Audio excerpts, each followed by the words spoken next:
Barbantxo. Baina Barbantxo, Baskaria prestatzen ari zenean,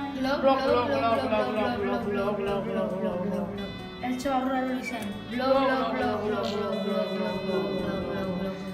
Igotzen hasten zen, baina txirrizte egiten zuen. Azkenean, ahal zuen bezala irten zen.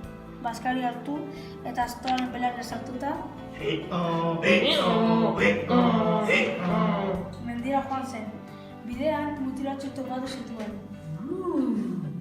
Begira zein asto traketxa. Ida egiten badu jateko? Haiek, astoa bakarrik zijoala pentsatu zuten.